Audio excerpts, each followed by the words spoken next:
De expectativa no Congresso Nacional. O ex-ministro da Justiça e ex-secretário da Segurança do Distrito Federal, Anderson Torres, presta depoimento à CPMI, que investiga os atos de 8 de janeiro. Ele confirmou presença e deve responder aos questionamentos dos parlamentares, mas ele está amparado, no entanto, por uma decisão. Ainda nesta segunda, o ministro Alexandre de Moraes autorizou o atual titular da Justiça, Flávio Dino, a ceder as imagens das invasões na Praça dos Três Poderes para a CPMI. De Brasília, Yasmin Costa. O ministro Alexandre de Moraes do Supremo Tribunal Federal autorizou o envio e compartilhamento com a CPMI do 8 de janeiro de todas as imagens, tanto do circuito interno quanto externo do Ministério da Justiça no dia dos atos de vandalismo. Esses vídeos foram solicitados pela CPMI ao ministro da Justiça, Flávio Dino, que negou o compartilhamento, alegando que as imagens deveriam ser solicitadas ao Supremo por se tratar de conteúdo que faz parte de um processo criminal em andamento. Na decisão, Moraes considera que, na presente hipótese, não está caracterizada qualquer excepcionalidade que vede a cessão e compartilhamento de imagens à CPMI, que deverá analisar a eventual publicização ou manutenção do sigilo em virtude das diligências em andamento. O ministro do STF também afirmou que, salvo em hipótese de situação excepcional, como, por exemplo, importantes diligências em andamento, a administração pública tem o dever de absoluta transparência na condução dos negócios públicos. Em nota, o Ministério da Justiça disse que já tomou conhecimento da decisão do ministro Alexandre de Moraes a respeito das imagens do 8 de janeiro e que irá acionar a Polícia Federal para enviar as imagens. Parlamentares de oposição chegaram a acionar a Procuradoria-Geral da República contra o ministro Flávio Dino por não ter repassado as imagens ao colegiado. Os congressistas afirmam que o ministro cometeu crime de responsabilidade, prevaricação e desobediência. A CPMI do 8 de janeiro houve o ex-secretário de Segurança Pública do DF, Anderson Torres. A defesa de Torres confirmou que ele pretende responder os questionamentos feitos pelos parlamentares, mas solicitou ao Supremo Tribunal Federal um habeas corpus para que o ex-ministro da Justiça permaneça em silêncio em perguntas que possam incriminá-lo. O depoimento de Torres é considerado por alguns membros da CPMI como essencial para entender as falhas de segurança que permitiram as invasões aos prédios públicos.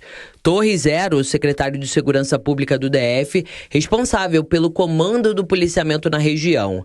No dia 8 de janeiro, ele estava em férias nos Estados Unidos com a família. Torres ficou preso por 4 meses por uma ordem do ministro Alexandre de Moraes. Hoje, ele cumpre prisão domiciliar e medidas cautelares, como o uso de tornozeleira eletrônica. Bom, também comentando as notícias do dia nesta terça-feira, Diogo Schelp. Diogo, bem-vindo. A grande discussão é saber o que ele vai falar, se é que ele vai falar, porque ele está amparado por uma decisão do Supremo Tribunal Federal, mas será que ele vai responder a idade dele, se alguém perguntar, Schelp? Bem-vindo. Pois é, Tiago, como ocorreu com o tenente-coronel Mauro Cid, não é?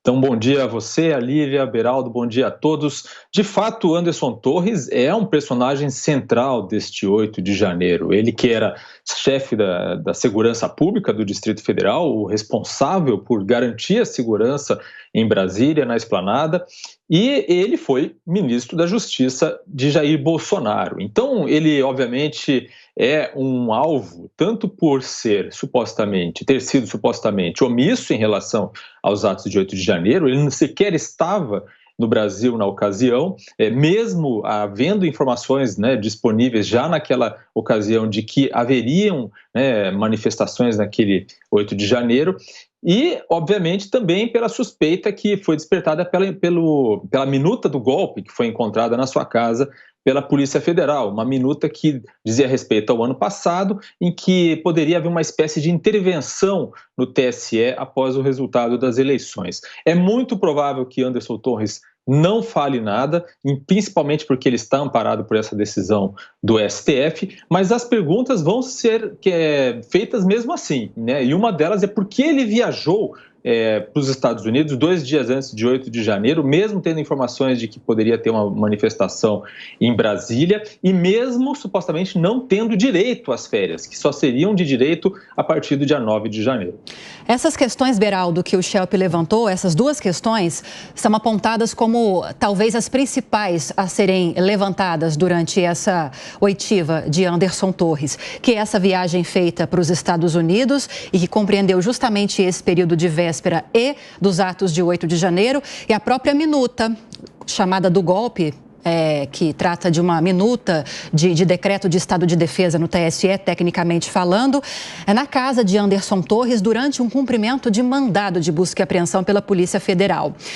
Mas são questões que estão em investigação, então muito possivelmente espera-se que o STF, o Supremo Tribunal Federal, como se consolidou, né, como aconteceu, dê essa chance de ele ficar em silêncio, essa prerrogativa de que ele permaneça em silêncio. Será que ele vai mesmo ficar? Porque há uma expectativa de que perguntas voltadas para os atos de 8 de janeiro devam ser respondidas, mas tem relação com essas questões. Não, sem dúvida nenhuma, né? E bom dia, Schelp, bem-vindo. Quando a gente olha tudo que levou ao 8 de janeiro, a gente sabe que Anderson Torres é uma figura extremamente importante. Foi ministro do governo anterior, acompanhou todas aquelas negociações e foi para a Secretaria de Segurança Pública do Distrito Federal. Então, todos os acontecimentos que levaram até o 8 de janeiro, de alguma forma, Anderson Torres estava ali acompanhando obrigatoriamente. Então, a contribuição dele para que se desenhe tudo o que aconteceu até ali e que se possa avaliar se de fato houve uma iniciativa concreta de tentativa de impedir a posse de Lula, porque, vejam, não faz absolutamente nenhum sentido a gente imaginar que o governo que está na presidência decide que não vai sair da presidência, mas mesmo assim a faixa é passada para o próximo, para o presidente eleito, aí depois é que eles vão tentar um golpe. A história não faz sentido da forma que muitos tentam descrever, que houve ali um movimento contínuo que levaria ao golpe de 8 de janeiro. Há vários elementos faltantes para que a gente possa considerar o 8 de janeiro efetivamente uma tentativa de golpe de Estado que deporia o presidente que tinha acabado de tomar posse, acabaria com o Congresso, fecharia o Supremo Tribunal Federal e instalaria um novo governo no Brasil, uma nova gestão dos 3 poderes no Brasil.